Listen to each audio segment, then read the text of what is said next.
देखो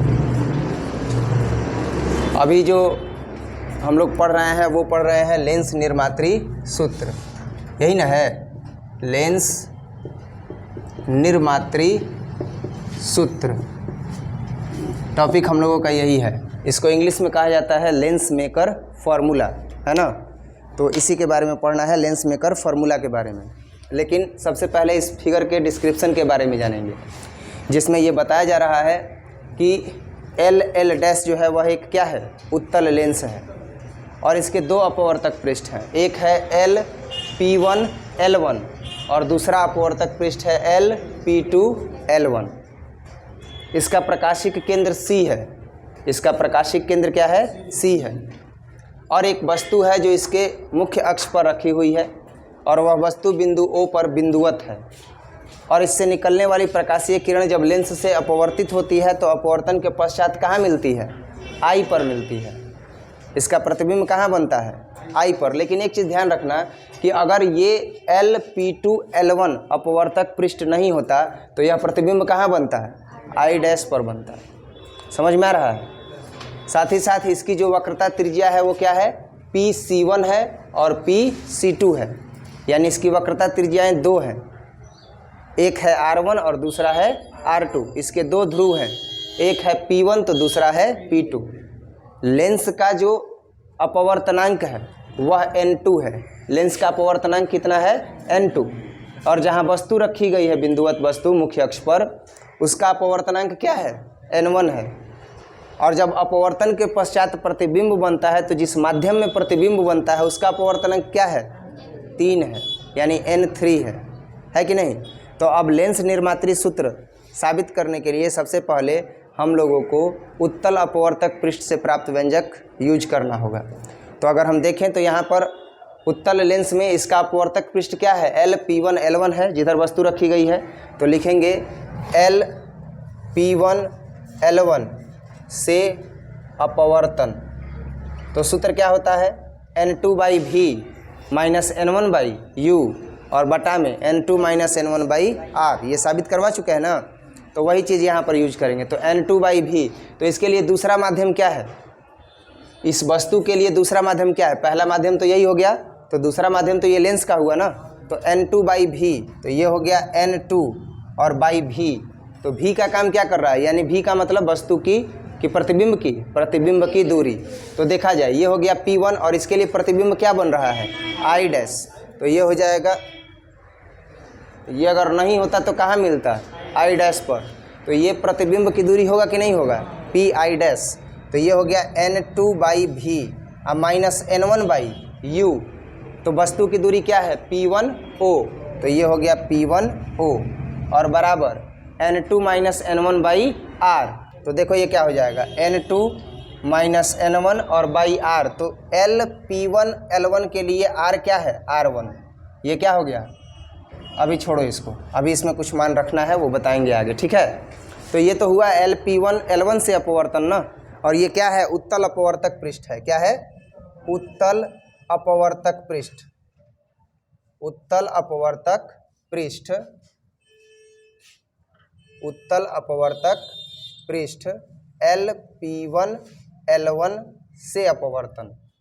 अब फिर दूसरा जो है वो देखेंगे, लिखेंगे पुनः उत्तल अपवर्तक पृष्ठ, उत्तल अपवर्तक पृष्ठ। अब दूसरा पृष्ठ कौन सा है, LP2 L1, यही ना है, LP2 L1 से अपवर्तन।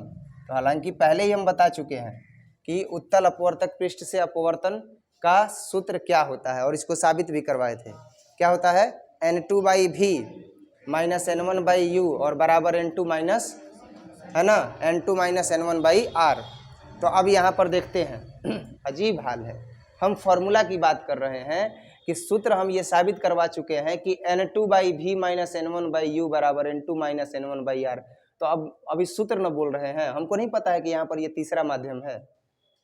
तो फिर ये क्वेश्चन क्यों आ रहा है कि N2 है, N2 है। अरे N2 के जगह पर हम देख रहे हैं कि अब जब ये अपवर्तक पृष्ठ होगा तो इसका पहला माध्यम N2 होगा, दूसरा माध्यम क्या होगा, N3 होगा। तो दूसरे माध्यम के जगह पर हम खुद N3 लिखेंगे। लेकिन अभी जो फिलहाल बता रहे हैं वो तो सूत्र यही ना है, N2/V माइनस N1/R। यू और बराबर N2 माइनस N1/R। तो अब देखते हैं इसके लिए N2 क्या है। तो इसके लिए इस LP2 L1 अपवर्तक पृष्ठ के लिए ये माध्यम पहला हो गया लेंस का, और ये क्या हो गया दूसरा, तो ये हो जाएगा N3।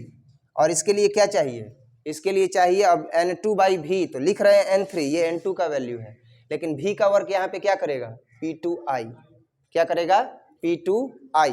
तो ये हो जाएगा P2I और माइनस N1/U। तो N1 का काम क्या करेगा, N1 का काम करेगा N2, और बाई U का काम क्या करेगा, वस्तु का काम क्या करेगा, वस्तु का काम यहाँ पर करेगा P2I डैश। क्या करेगा, P2I डैश। तो ये हो जाएगा P2I डैश और बराबर N2 माइनस N1/R।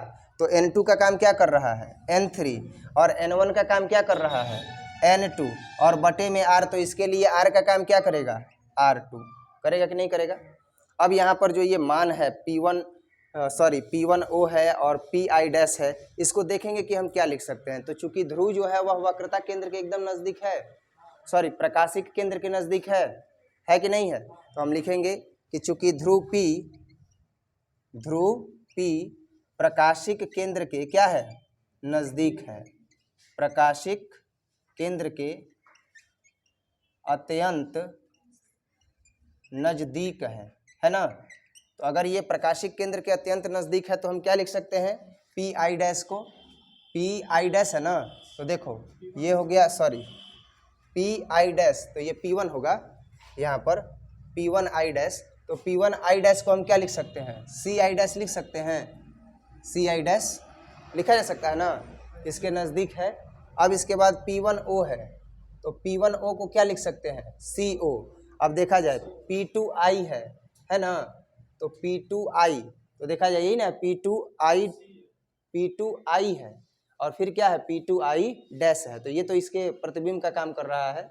तो P2I है, तो P2I को अब हम क्या लिख सकते हैं, CI लिखा जा सकता है। और फिर P2I डैश है, तो इसको क्या लिख सकते हैं, CI डैश। P2I डैश है, तो इसको क्या लिख सकते हैं, CI डैश लिखा जा सकता है। अब यही सब मान किस में रखा जाएगा, क्रमशः इन समीकरणों में रखा जाएगा, है ना। लिखेंगे कि इसलिए LP1 L1 से अपवर्तन में, तो क्या हो जाएगा, ध्यान देना, N2 है तो लिखेंगे N2 और बटे में P1I डैश है, तो P1I डैश की जगह पर क्या रखेंगे, P1I डैश, यही ना है, P1I डैश। तो हो जाएगा CI डैश, होगा ना।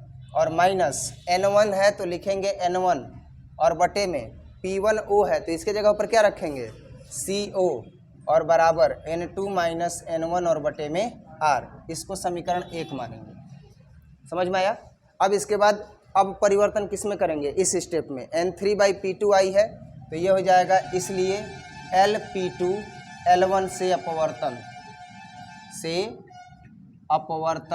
में। तो अब देखा जाए क्या होगा अपवर्तन, तो देखा जाए तो इसमें होगा N3, तो हम लिखेंगे N3 और बटे में P2I है ना, तो P2I की जगह पर क्या हो जाएगा, CI माइनस N2, और ये देखो P2I डैश है, तो P2I डैश की जगह पर क्या हो जाएगा, CI डैश और बराबर N3 माइनस N2 और बटे में R2। ये क्या हो गया, समीकरण 2 हो गया। क्या हम इसको अगर जोड़ें तो हमें ये N2CI डैश और N2CI डैश कैंसिल हो जाएगा। अब हम इस समीकरण 1 और समीकरण 2 को क्या करेंगे, जोड़ देंगे, ठीक है। तो लिखेंगे इसलिए समीकरण 1 जोड़ समीकरण 2 करने पर, क्यों कर रहे हैं, इसलिए कर रहे हैं ताकि I डैश और I डैश क्या हो जाए, कैंसिल हो जाए। जोड़ेंगे तो ये प्लस है और ये क्या है, माइनस है, तो प्लस माइनस कट जाएगा ना। तो ये हो जाएगा N2CI डैश, देखना N2 बटे में CI डैश माइनस N1 बटे में CO, है ना जी। अब प्लस इसको जोड़ेंगे तो होगा N3 और बटे में CI और ये माइनस N2 और बटे में CI डैश और बराबर इसको भी जोड़ेंगे ना RHS को, तो होगा N2 माइनस N1 बटे में R1 अब प्लस N3 माइनस N2 और बटे में R2। अब देखो N2/CI डैश और ये देखो N2/CI डैश, ये प्लस है और ये क्या है, तो ये कट नहीं जाएगा। अब इस प्लस वाले को पहले कर देंगे तो हो जाएगा N3 बटे में CI और माइनस N1 बटे में CO। और ये देखो ये R1 है और ये क्या है R2 है, तो इसको सेम टू सेम रखेंगे। समझ में आया? N3 और बटे में CI और माइनस को बाद में कर दिया और इसको अभी सेम टू सेम रखेंगे। तो ये क्या होगा, ध्यान से देखना, ये होगा N2 माइनस N1 और बटे में R1 अब प्लस N3 माइनस N2 और बटे में R2। तो इसके आगे जो है वो अभी हम लोग नोट करेंगे। अभी इसमें बदलाव करेंगे CI और CO में कि CI क्या है और CO क्या है। तो देखा जाए तो CI क्या है, CI तो प्रतिबिंब की दूरी न है, और ये CO क्या है, वस्तु की न दूरी है कि नहीं। तो लिखेंगे इसलिए चिन्ह परिपाटी से, किससे, चिन्ह परिपाटी से। तो चिन्ह परिपाटी से क्या होगा भाई, तो ये है CI, तो लिखेंगे CI बराबर, तो CI किधर है, ये रहा C और ये रहा I, x अक्ष की तरफ है ना, और इधर क्या रहता है x डैश रहता है, और इसका वैल्यू प्लस न होगा CI का, तो ये क्या हो जाएगा, ये हो जाएगा प्लस V। CI है तो प्लस न होगा। अब इसके बाद हम कहाँ देखेंगे, CO की तरफ, वो वस्तु की दूरी है CO, तो ये क्या हो जाएगा माइनस U। इसलिए अब इसका मान इसमें रखेंगे ना, तो देखो क्या होगा N3 और बटे में CI के जगह पर क्या हो जाएगा V माइनस N1 और बटे में क्या हो जाएगा माइनस U, और बराबर क्या होगा, तो बराबर होगा N2 माइनस N1 और बटे में R1। अच्छा इसका LCM ले लेते हैं, ठीक है, LCM लेंगे तो क्या होगा R1 इंटू R2 होगा ना, और देखो R1 से R1 कट जाएगा तो अब R2 का गुणा होगा ना, तो R2 का गुणा होगा तो इसमें क्या आएगा N2 माइनस N1 आएगा, अब प्लस R2 से कट जाएगा तो R1 से इसमें गुणा होगा, लेकिन कैंसिल नहीं ना होगा। अगर देखा जाए ये N2 फिर कैंसिल नहीं होगा, R1 R2 डिफरेंट है, अलग ही अलग रहने देते हैं। देखते हैं क्या आता है, तो ये होगा N2 माइनस N1 और बटे में R1 और प्लस N3 माइनस N2 और बटे में क्या हो जाएगा R2। ये जो अभी फॉर्मूला हमको मिला है यह क्या है, लेंस से अपवर्तन का सूत्र मिला है। क्या मिला है, लेंस से अपवर्तन का सूत्र मिला है। ये हमें जो मिला है वह लेंस से अपवर्तन का सूत्र मिला है। हालांकि ये जो माइनस है इसको हम लोग माइनस यूज करेंगे जब क्वेश्चन बनाएंगे तब। ऐसे ये क्या होगा, ये होगा N3/V माइनस N1/U ही यूज करेंगे। समझ में आया? और N2 minus N1/R1 plus N3 minus N2/R2, तो यही जो है वह क्या है, लेंस का सूत्र है। और जब दोनों माध्यम समान हो जाते हैं तो माध्यमों के समान होने पर इस स्थिति में N3 किसके बराबर हो जाता है, N1 के बराबर हो जाता है। जब लेंस के दोनों ओर के माध्यम समान होते हैं तब। तो इस पर अभी विशेष चर्चा करेंगे, पहले इतना नोट कर लो, ठीक है, फिर इसके बाद बताते हैं।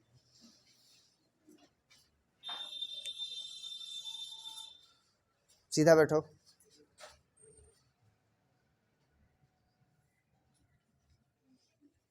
देखो ये जो है इसी को कहा जाता है लेंस से अपवर्तन का सूत्र। ये जो व्यंजक मिला है मैंने पहले ही बताया कि जब कैलकुलेशन करेंगे तो माइनस लेंगे, ठीक है। ऐसे ही इसका तो चिन्ह परिपाटी से माइनस हुआ, लेकिन यहाँ पर माइनस लिख करके मैंने यहाँ पर माइनस हटा दिया है। क्यों?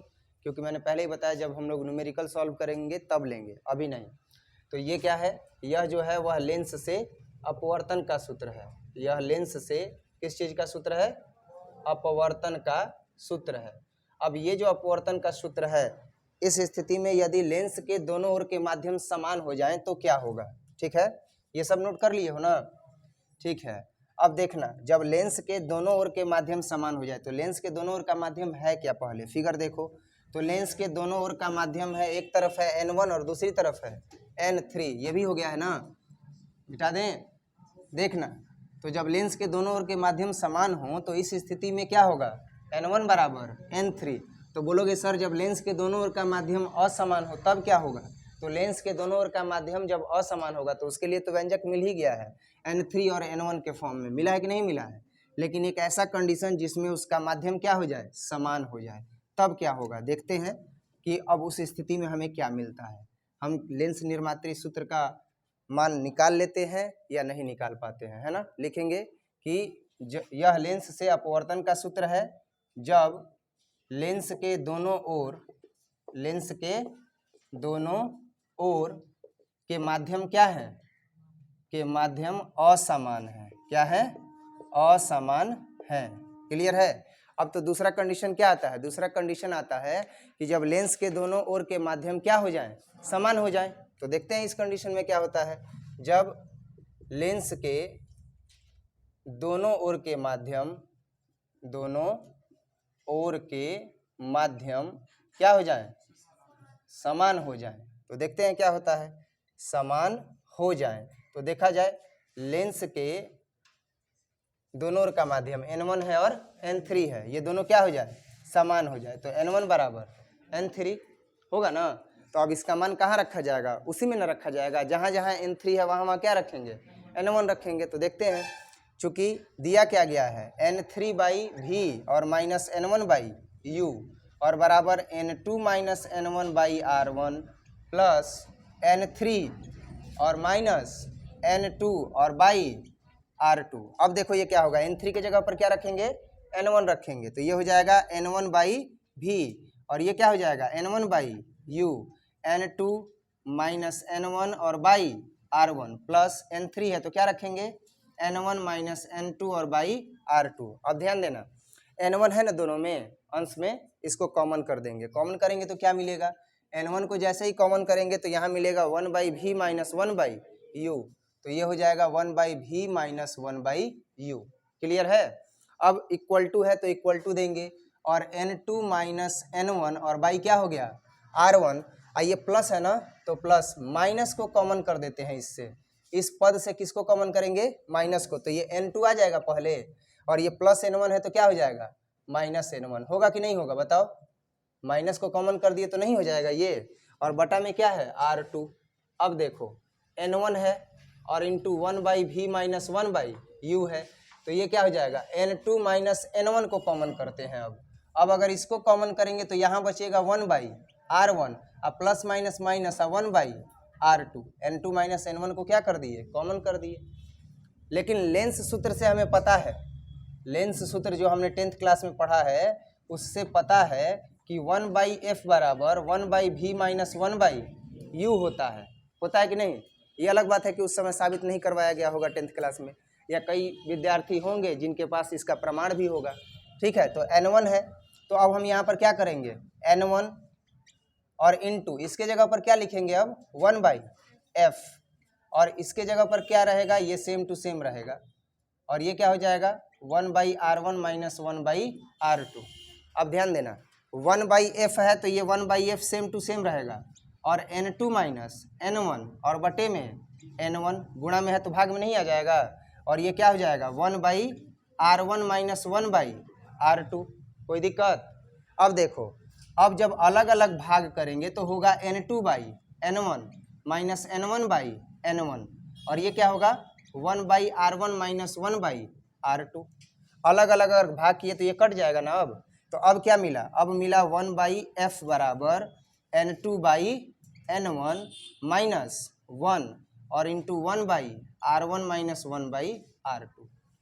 अब देखो यदि लेंस के सापेक्ष माना जाए कि यदि पहला माध्यम क्या है, वायु है, ये तो हो गया है ना।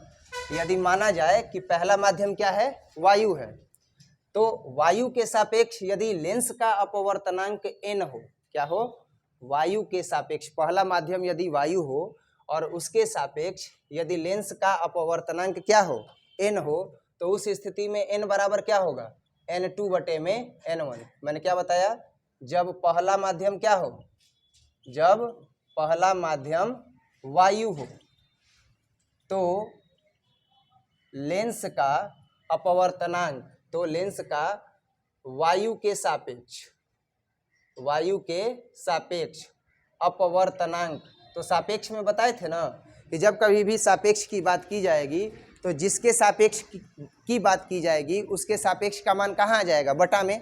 तो इस स्थिति में लिखेंगे कि यदि पहला माध्यम वायु हो तो लेंस का वायु के सापेक्ष अपवर्तनांक यदि क्या हो n हो तो क्या होगा, तो n बराबर हो जाएगा n2 बटे में n1। अब ये n2 जो है वह लेंस का अपवर्तनांक है कि नहीं, और जो n1 है वो क्या है, पहले माध्यम का अपवर्तनांक है। तो n2 जो है वो लेंस का अपवर्तनांक और n1 जो है वो क्या हो गया, वायु का अपवर्तनांक, माध्यम का अपवर्तनांक। तो इसी के सापेक्ष निकालना है तो क्या हो जाएगा, n बराबर n2 बटा में n1। अर्थात हम क्या लिख सकते हैं, हम इस पद में लिख सकते हैं कि 1/f बराबर n2/n1 के जगह पर n-1, और ये हो जाएगा 1/r1 माइनस 1/r2। समझ में आया? यही जो है क्या है, प्रमाण है, प्रूफ है किसका, लेंस निर्मात्री सूत्र का। अर्थात उपरोक्त पद ही क्या है, उपरोक्त पद ही क्या है, लेंस निर्मात्री सूत्र है, लेंस निर्मात्री सूत्र है। समझ में आया? और यह क्या करता है, यह लेंस से अपवर्तन की व्याख्या करता है। पूरा ये 2 बोर्ड का था, समझ में आया? लेकिन उतना जो है ये भारी भी नहीं है कि आपसे ये बनेगा नहीं। केवल आपको लेंस से अपवर्तन का एक व्यंजक प्राप्त करना है, लेकिन उसके लिए जो मुख्य चीज़ बताए हैं, गोलीय अपवर्तक पृष्ठ से अपवर्तन n2/v माइनस n1/u बराबर n2 माइनस n1/r, ये याद होना चाहिए। अगर ये याद है तो आप लेंस निर्मात्री सूत्र बना सकते हैं, नहीं तो नहीं बनेगा, आप इसको प्रमाणित नहीं कर पाओगे। समझ में आया? और यही चीज़ है, आराम से इसको सीख सकते हो। केवल लेंस निर्मात्री सूत्र के बारे में जानना है तो गोलीय अपवर्तन पृष्ठ से अपवर्तन के बारे में जान करके, ठीक है? ठीक है, नोट कर लो, इसके आगे कल पढ़ेंगे।